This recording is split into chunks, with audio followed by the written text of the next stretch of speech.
wabarakatuh. Welcome back to my channel.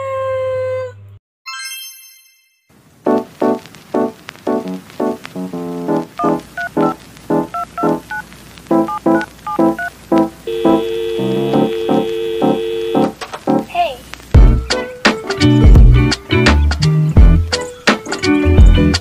Oke teman-teman semuanya, gimana kabarnya? Semoga selalu baik dan juga semoga selalu diberikan keistiqomahannya untuk selalu berhijrah di jalan Allah.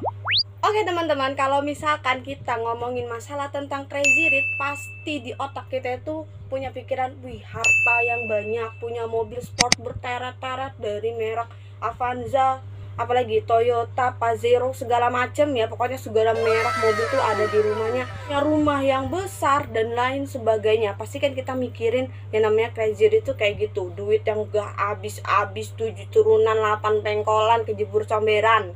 Oh my god. Dan kayaknya hidup kita itu kayak senang-senang aja karena ada uang, iya nggak? Kita mau kemanapun bebas karena kita punya uang, kita nggak bakal kesulitan segala macem ya. Bahkan sampai kita tuh bakal mikir, ini uang orang dari mana sih duitnya banyak gini? Bahkan ya teman-teman, fenomena crazy rich ini bukan terjadi atau viral pada zaman sekarang aja, akan tetapi telah viral atau telah ada sejak zaman Nabi Musa alaihi salam, yang dimana dulu hidup seorang yang sangat miskin, susah banget, nyari makan aja susah, apalagi pengen punya cita-cita pengen kaya. Lalu beliau tuh berdoa kepada Allah, lalu Allah kabulkan doanya dan beliau menjadi seorang yang sangat kaya raya. Pasti kalian udah ngeduga-duga nih, pasti kayaknya cerita ini nih, pasti kayaknya cerita yang ini nih. Nah, bener banget, ini cerita datang dari Korun, yang mana Korun ini hidup di zaman Nabi Musa alaihissalam yang sangat kaya raya sehingga Allah menenggelamkan harta dia, nggak ada satupun yang tertinggal, sampai terdengar istilah harta karun. Nah, yaitu dia harta Korun sebenarnya. Jadi Korun ini sebenarnya masih kerabat dekat dengan Nabi Musa alaihissalam, yaitu berasal dari kaum Bani Israel. Beliau ini adalah anak paman dari Nabi Musa alaihissalam dan nama beliau adalah Korun bin Yashar bin Kokis bin Lawi bin Yakub. Jadi teman-teman, sebelum Korun ini menjadi kaya raya, beliau ini seorang yang sangat-sangat miskin. Saking miskinnya, untuk makan diri dia sendiri aja dia nggak mampu, maksudnya nggak ada duit seperset pun tuh di dompet dia, apalagi mau ngasih makan anak-anaknya yang banyak, karena beliau ini punya anak yang banyak. Bahkan teman-teman, bajunya dia itu aja dipakai untuk sholat, sarung itu aja nggak pernah ganti karena saking miskinnya sampai nggak kebeli gitu. Ya sama kita ngelihat duit nganggur di dompet aja kayaknya gatel banget, pengen banget dibeliin seblak, pengen banget dibeliin baju, pengen banget nafkahin kamu.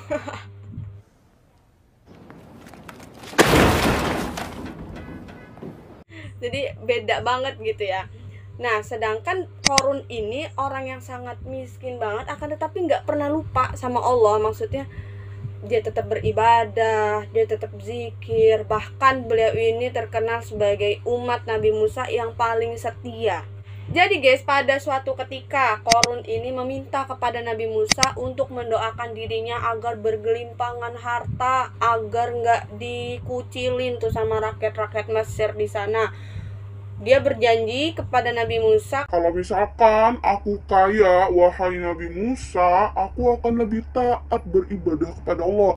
Karena ya tadi, beliau ini kan karena miskin aja, mungkin pemikiran dari Nabi Musa, miskin aja dia taat banget nih. Beda kan sama orang-orang kalau misalkan miskin pasti ngeluh, ngeluh, ini segala macam kayak gitu. Beda, kalau Korun miskin aja dia tetap taat, susah aja taat sama Allah. Apalagi kalau dia kaya, mungkin gitu ya mikirnya, kaya pasti dia lebih taat nih, mau sedekah segala macam. Karena Nabi Musa mikirnya, oh iya dia sudah berjanji kalau misalkan dia kaya pasti dia bakal lebih taat. Lalu Nabi Musa ini berdoa kepada Allah agar memberikan kekayaan kepada Korun. Lalu sama Allah dikabulkan doanya Nabi Musa dan Korun itu menjadi sangat kaya raya. Jadi teman-teman, namanya juga manusia, ngelihat harta yang baru secuil aja udah kayak sombong banget, sombong kali, kayak gitu, udah kayak paling kaya nih gitu.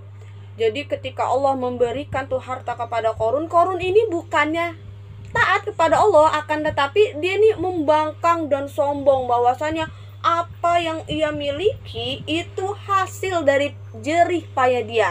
Jadi ketika Allah memberikan harta kepada Korun, bukannya taat, dia lupa tuh sama janji-janjinya. Ya nggak, dia lupa tuh, kayak misalkan kita udah ngomong A, lupa besoknya mau ngomongin apa gitu ya. Kayak misalkan ada orang cukup-cukup datang, mau nagih utang, kita lupa, iya tak aku punya utang, kayak gitu kan gak ada dosa banget ya teman-teman.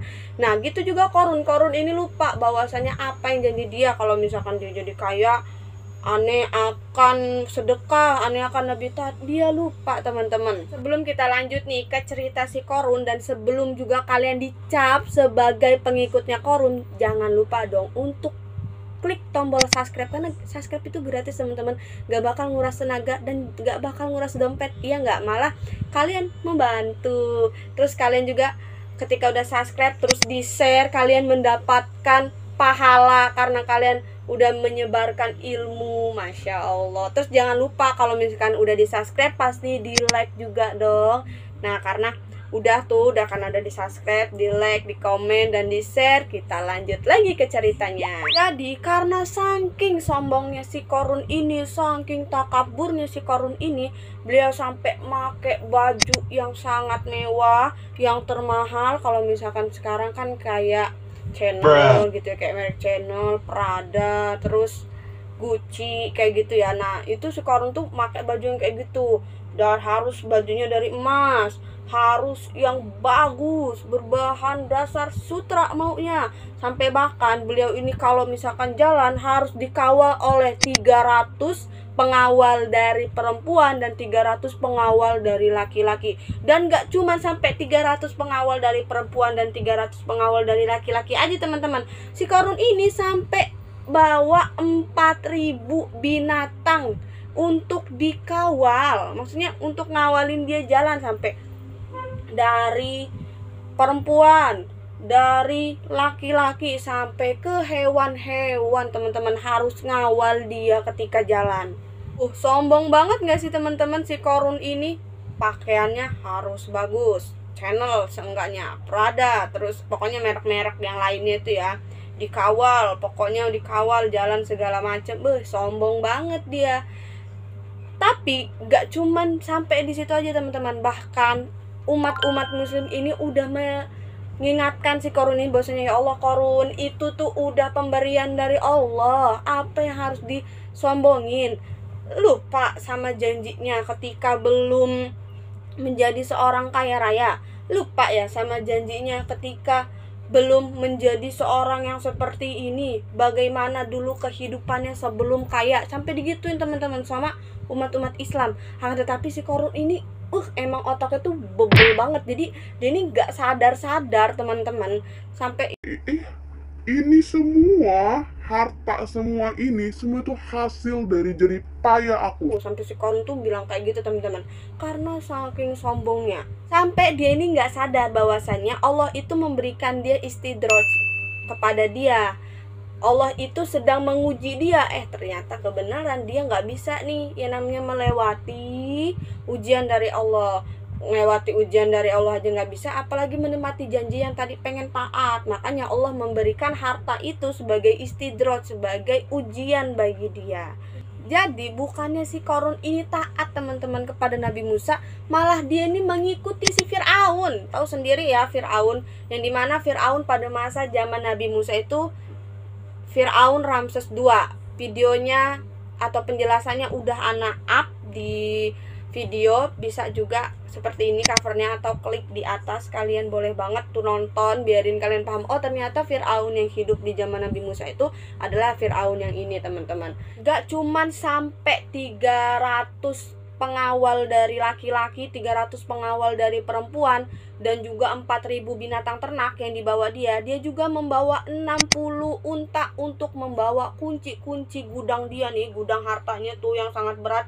Jadi dibawa tuh sama unta-untanya. Sehingga teman-teman karena kesombongannya dia sampai kunci gudangnya aja dibawa oleh 60 unta yang sangat kuat. Allah berfirman di dalam Quran surat Al-Qasas ayat 76 yang berbunyi, sesungguhnya Qarun termasuk kaum Musa, tetapi dia berlaku zalim terhadap mereka, dan kami telah menganugerahkan kepadanya perbendaharaan harta yang kunci-kuncinya sungguh berat dipikul oleh sejumlah orang yang kuat-kuat.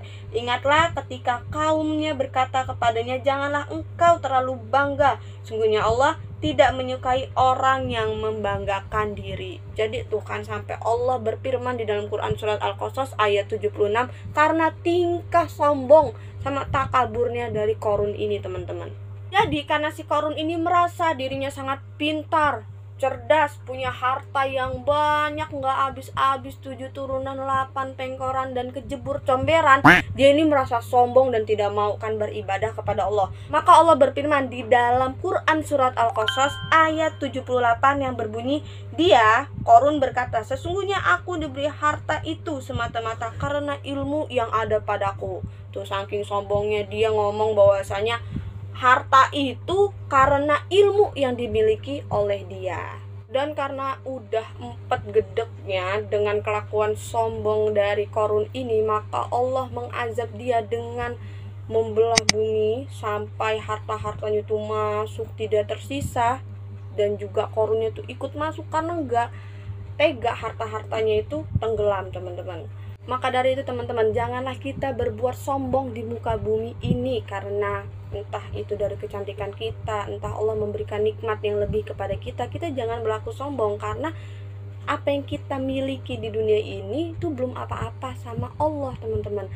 Maka dari itu kita harus selalu bersyukur, kita harus selalu memberi, dan kita juga harus selalu mengasihi. Dan ingat bahwasanya apa yang dimiliki oleh kita itu ada sebagian harta dari orang-orang yang gak mampu, entah itu anak yatim piatu atau juga orang miskin, fakir miskin, dan lain sebagainya.